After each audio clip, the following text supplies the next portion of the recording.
Hello everyone, this is Megan Revlett. This is a presentation on the integrative review of multi-component interventions on vaccine-hesitant caregivers. The purpose of this presentation is to discuss the healthcare problem of vaccine hesitancy among caregivers of children and to review multi-component interventions and their effectiveness. The World Health Organization defines vaccine hesitancy as the delay in making decisions to refuse or accept vaccines even if they're readily available. Although the majority of children are still being routinely vaccinated, there is a steady increase in the number of children aged 19 to 35 months who have received no vaccinations.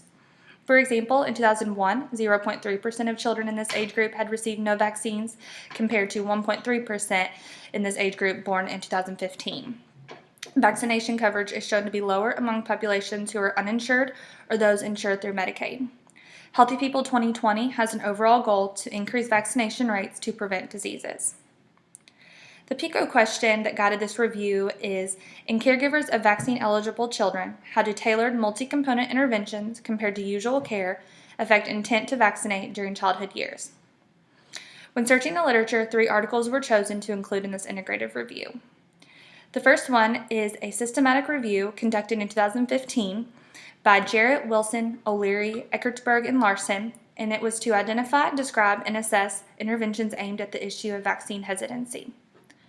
The 2 outcomes identified and evaluated in this study were the impact of strategy on vaccination coverage and uptake, and the impact of strategy on changes in knowledge, awareness, and attitude. The most effective interventions in having a positive impact on vaccine uptake were those that were multi-component. These included directly targeting unvaccinated or undervaccinated populations, aiming to increase knowledge and awareness, improving convenience, targeting specific populations, mandating vaccines, and engaging religious or other influential leaders. Dialogue-based interventions were also found to have a positive impact, and these included social mobilization, social and mass media, and training for healthcare workers. The second article was a randomized cluster trial by Zimmerman et al. In 2015. This was conducted to test the effectiveness of a toolkit on increasing influenza vaccination rates among children. The sample size included 20 practices that treated children 6 months to 18 years old.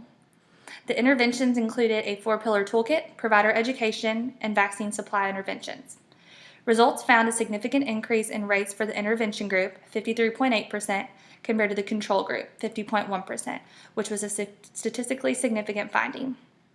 The study found that a multi-strategy toolkit and early access to vaccines could significantly increase immunization rates, especially with influenza among children.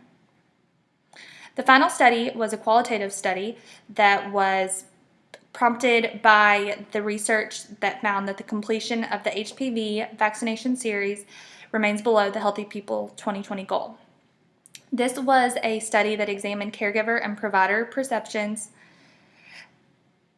of multifaceted communication interventions on parents who were hesitant to give the HPV vaccine to their children. In-depth post-intervention interviews were conducted for parents of 11 to 17-year-old children who were eligible for the HPV vaccine and expressed hesitancy at a well-child visit in the last 6 months.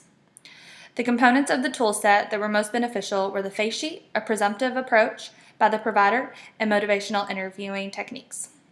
Overall conclusions found that several components of a multifaceted communication tool were beneficial to both parents and providers when addressing vaccine hesitancy towards the HPV vaccination.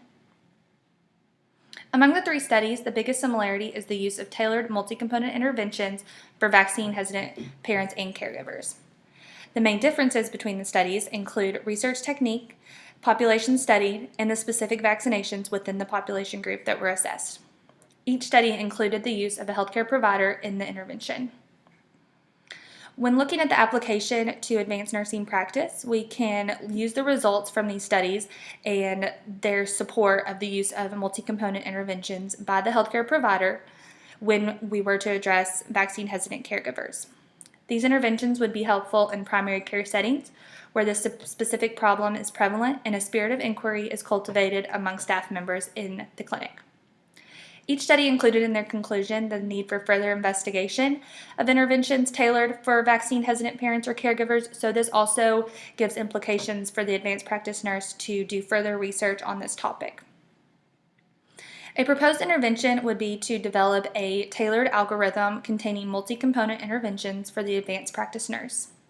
This would begin with the vaccine-hesitant caregiver being identified, identification of the causes of hesitancy, and involve the use of multi-component interventions such as motivational interviewing by the advanced practice nurse, education on access to vaccines if uninsured or underinsured, individualized education and approach for each patient based on their needs and attitude, targeting specific populations, involvement of religious and influential leaders as needed, and facts or information sheets.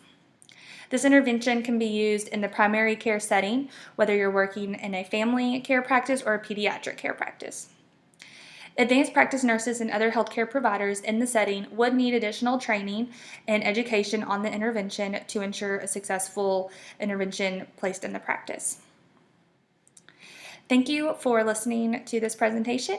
If you have any questions, please contact me via virtual office on Blackboard. Thank you and have a good rest of your week. Bye-bye.